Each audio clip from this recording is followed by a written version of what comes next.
বাংলাদেশের রাষ্ট্রীয় ব্যাংকগুলোর আর্থিক অবস্থা বেশ কিছুদিন ধরে উদ্বেগজনক। বিশেষ করে জনতা ব্যাংক, যে ব্যাংকটি আর্থিক জালিয়াতি এবং ঋণ স্ক্যামের কারণে ব্যাপকভাবে আলোচিত। সম্প্রতি বিশ্ব ব্যাংকের বাংলাদেশ সরকারের কাছে 4টি রাষ্ট্রীয় ব্যাংকের ফরেনসিক অডিট করার প্রস্তাব দিয়েছে। এই অডিটের উদ্দেশ্য হলো ব্যাংকগুলোর আর্থিক অবস্থা মূল্যায়ন করা, যাতে তাদের বর্তমান অবস্থা এবং ভবিষ্যতের সম্ভাবনা স্পষ্ট হয়ে ওঠে। আজকের ভিডিওতে আমরা এই বিষয়টি নিয়ে বিস্তারিতভাবে আলোচনা করব। বিশ্ব ব্যাংক যে 4টি রাষ্ট্রীয় ব্যাংকের অডিট করার প্রস্তাব দিয়েছেন সেগুলো হলো জনতা ব্যাংক, সোনালী ব্যাংক, রূপালী ব্যাংক এবং অগ্রণী ব্যাংক। এই ব্যাংকগুলোর মধ্যে জনতা ব্যাংক সবচেয়ে বেশি আলোচিত, কারণ এটি ব্যাপক পরিমাণে স্ক্যামের শিকার হয়েছে এবং ঋণ নিয়ে সমস্যায় পড়েছে।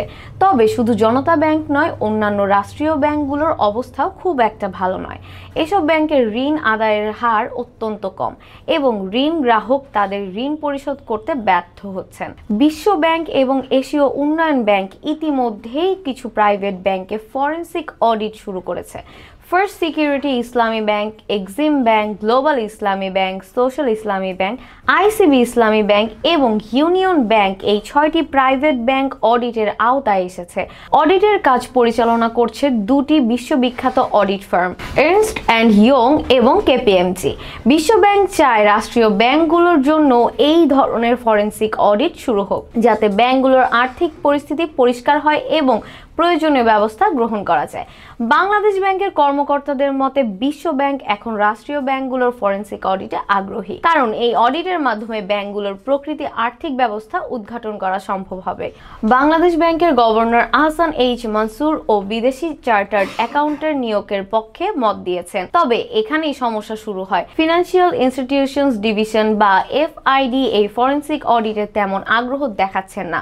এফআইডি এর কর্মকর্তাদের ভাষ্য মতে তারা এখনো আলোচনা করছেন এবং কোনো সিদ্ধান্ত হয়নি।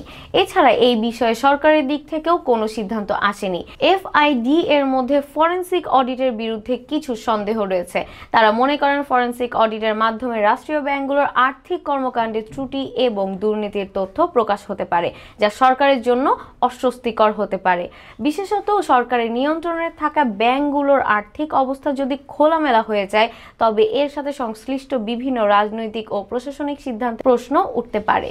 বিশ্ব ব্যাংকের সাবেক প্রধান অর্থনীতিবিদ জাহিদ হোসেন এবং ফরেনসিক অডিটের গুরুত্ব সম্পর্কে মতামত দিয়েছেন। তার মতে ফরেনসিক অডিটের মাধ্যমে শুধু বর্তমান সমস্যায় চিহ্নিত হবে না, বরং ভবিষ্যতে যাতে এই ধরনের সমস্যা না হয় তার জন্য যথাযথ পদক্ষেপ গ্রহণ করা সম্ভব হবে।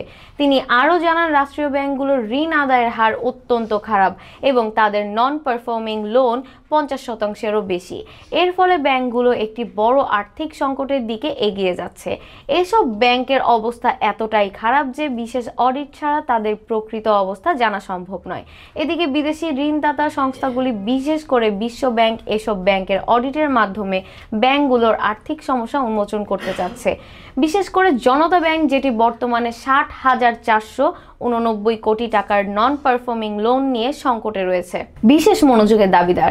এই ব্যাংকের ঋণ গ্রহীতা বেক্সিমকো গ্রুপ এবং এস আলম গ্রুপ থেকে বিপুল পরিমাণ টাকা উত্তোলন করেছে, যা এখন ডিফল্ট হয়ে গিয়েছে। সোনালী ব্যাংক, রূপালী ব্যাংক এবং অগ্রণী ব্যাংকের অবস্থা একইভাবে সংকটজনক। বিশ্ব ব্যাংক এই ফরেনসিক অডিটের মাধ্যমে ব্যাংকগুলোর আর্থিক স্বচ্ছতা নিশ্চিত করতে চায়, যাতে জনগণের আস্থা ফিরিয়ে আনা যায় এবং ব্যাংক খাতের দুর্নীতি কমানো যায়।